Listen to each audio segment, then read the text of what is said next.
Let me say this clearly. If you struggle to focus for long periods, you are not weak, you are not lazy, and you're definitely not broken. You're just using a brain that evolved for survival, inside a world designed for distraction. Your brain was built to scan for danger, seek novelty, conserve energy.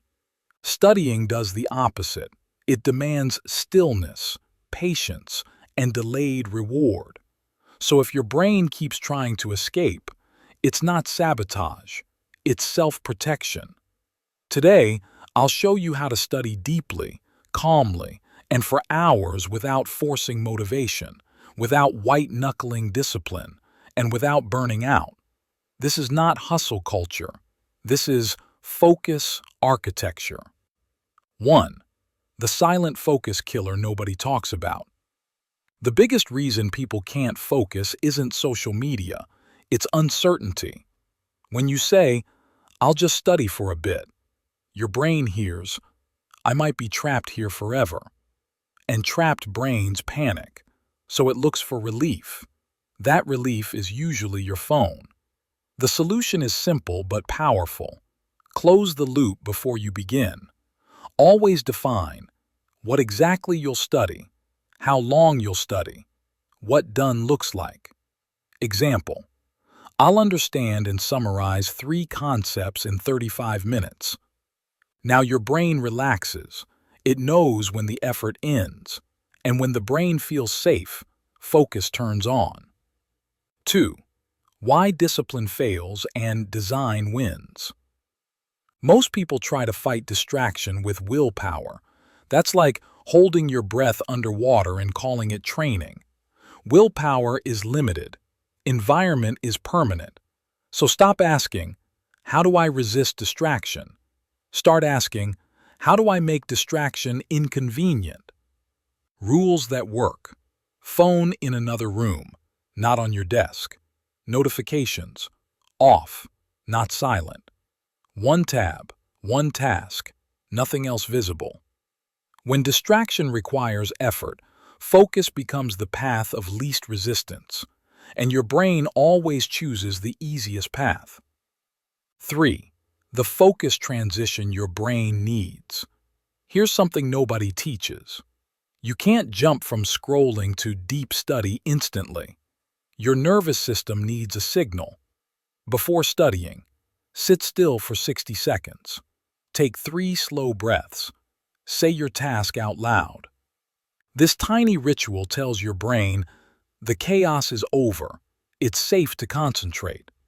Without this transition, your brain stays half alert, and half alert brains get distracted.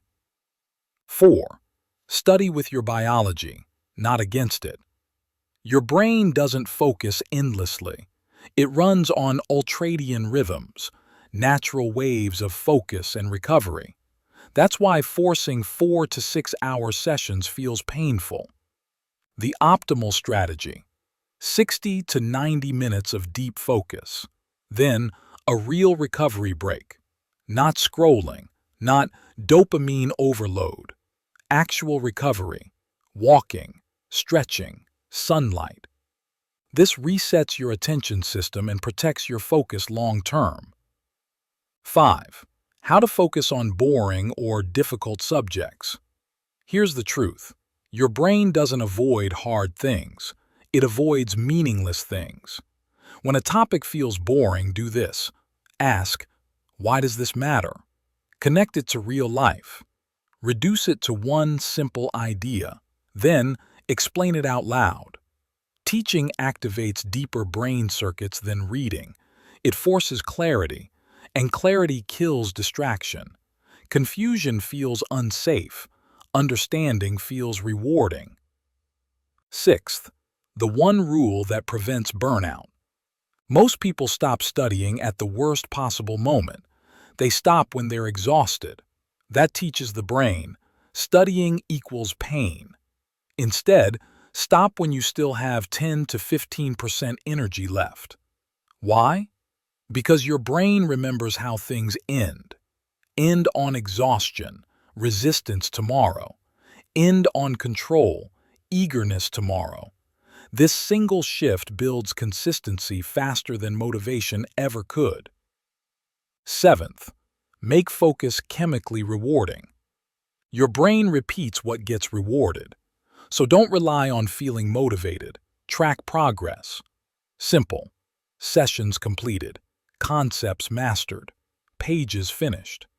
Seeing progress releases dopamine, and dopamine is what keeps you coming back, not discipline. 8. The long session mindset shift. Here's a powerful reframe.